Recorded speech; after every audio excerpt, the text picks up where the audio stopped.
What's going on, y'all? So, I have been seeing these debates about which Avatar was the better, Aang or Korra. So, I know I'm kind of late to the party, but I wanted to go back and I wanted to rewatch Avatar: The Last Airbender, and then I just started Korra.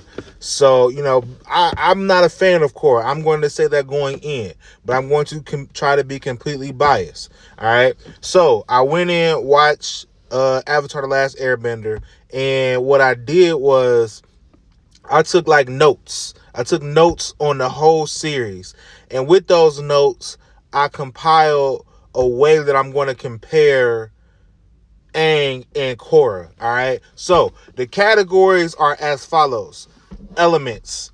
How did they learn? The four elements. Who were their teachers? How quickly did they pick up those elements? That type of thing. All right. Notable foes. Who were their bad guys? What were their bad guys trying to do? How hard was it to take down those bad guys? Weaknesses. What were their issues? What were their, and then strengths? What were they really good at? Feats of power. What did they do that show how strong they really were?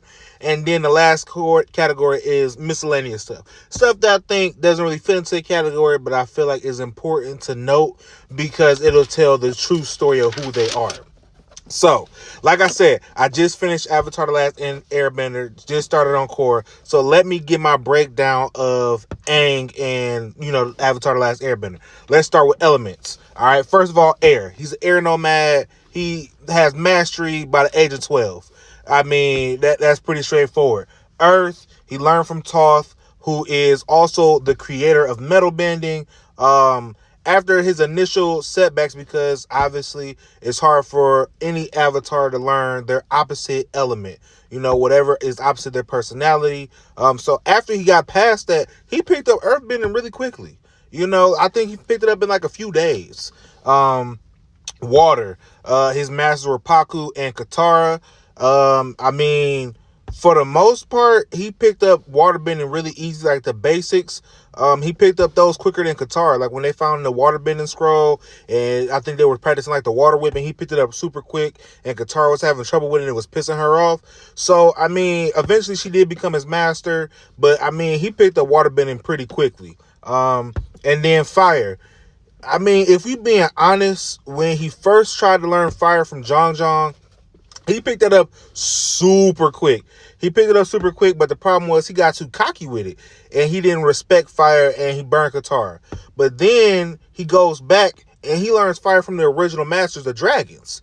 So, that is unmatched. He learned fire from the originators. That's almost like Thoth learning from the originators, the Mole Badgers. Like, you can't top learning bending from an original master. So that covers that category. Elements, all right? Let's bump down to notable foes. So first we got Ozai. Obviously, that's his big one. Fire Lord. He had the plans to destroy the whole entire Earth Kingdom during Sozin's Comet. Was a wielder of lightning. Aang defeated him. I mean, I'm going to break that down later a little bit more, but, Next foe, we got Zuko, eventual Fire Lord. He's the descendant of Roku and Sozin. I mean, they had battles, Aang didn't really beat him. They became friends in the end, but he was a foe. All right, after that, we got Azula, child prodigy.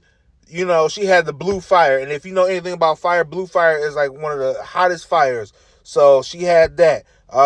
She was cunning. She invaded and infiltrated Ba Sing Se with her mind. The Fire Nation was trying so hard to get in there, and she came up with a strategic plan and got in there and took it over. Like that's next level right there. You can't, before she went crazy and snapped and lost her marbles, her mind was unmatched.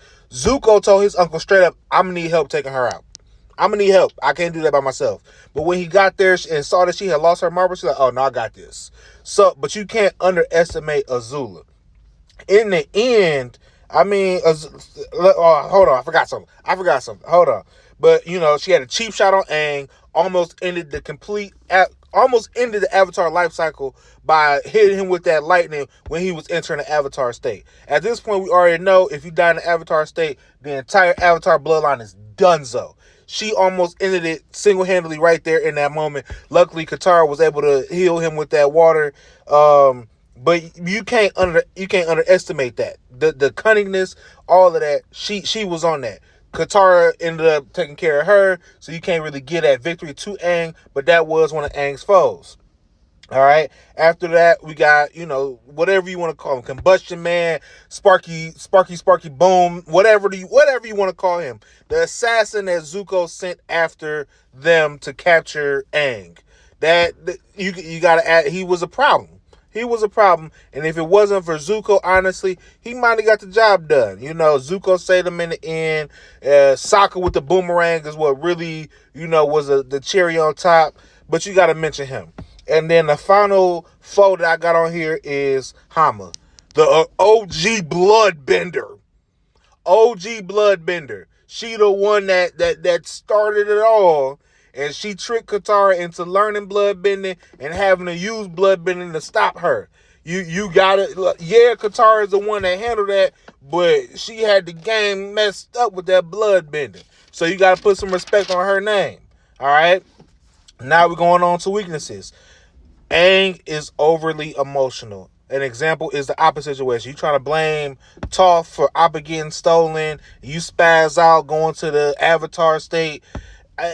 You got to control your emotions. It wasn't Toph's fault. She was literally trying to make sure y'all didn't sink in the sand, and she can't see on sand. It's not solid. You can't really blame her for that. All right, he got that passive nature. That's that air nomad stuff. There's so many fights that could have been over if he would have just did what he got to do. But he's trying to be non-confrontational and avoid injury to the other person in Blase Blue. All right, Katara. Katara is one of his weaknesses. Let's be real. She is a liability. When anybody threatens her, he stands down. She can be a distraction. She's a weakness. All right. And then my final weakness I got for him is self-doubt and lack of confidence. There are so many times that he just doubts his abilities, that he just doubts himself, and that's a hindrance sometimes. All right. Let's move on to strengths. Passion. He fights hard for what he cares about. He fights hard for his friends. He fights hard for his animals. He fights hard for his beliefs. And that goes into the next 2 points is loyalty and friendship. He fights hard for his people, right? And then we got Katara. Katara is one of his strengths. She motivates him. There are a few times where she pulls him out of the Avatar state so he don't go completely crazy. So you have to give her due. She is one of his strengths as well as one of his weaknesses.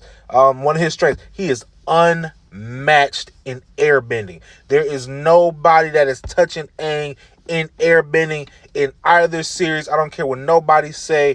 Anybody that comes in Legend of Korra, learn from him, is a descendant of him, whatever. He is unmatched in airbending. He's a true master of what I say his born element. He was born an air nomad. He's a true master of that element. And then his last strength I got is creativity.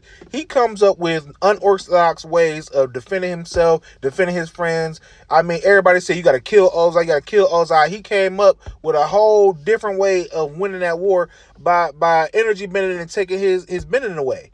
So creativity is unmatched. All right. Real quick, gotta hurry up and get this done. Displays of power. Saving the Northern Water Tribe. His Avatar state against Ozai. When he flipped that switch and went Avatar state against Ozai, Ozai was shook. He was running, ducking, hiding because Aang was on another level when he hit that Avatar state. Redirected Ozai's lightning. After 2 days of practice, Zuko was like, "Oh yeah, you gotta know how to redirect lightning right quick." 2 days, he caught that lightning, and Ozai was donezo. Ozai was like, "Oh no," and he was like, "No, I'm about to kill him." Redirected it into the sky. All right. He fought Ozai during Sozin's Comet when Ozai was at his strongest, and he was not losing. He was not getting beat up. All right. And then miscellaneous. He's afraid of the Avatar state. He spends a lot of time avoiding the fights, looking for harmless ways to win victories. All right. And then the last thing that I got on here, he's making up for the mistakes of his previous reincarnation. Roku admitted he should have stopped the war. Ain't got to make up for that. The whole Kyoshi Island thing where they trying to put him on trial and kill him because Kyoshi, separate her. All right. Wrapping it up. That's my recap of Avatar: The Last Airbender. Stay tuned for Legend of Korra once I finish that.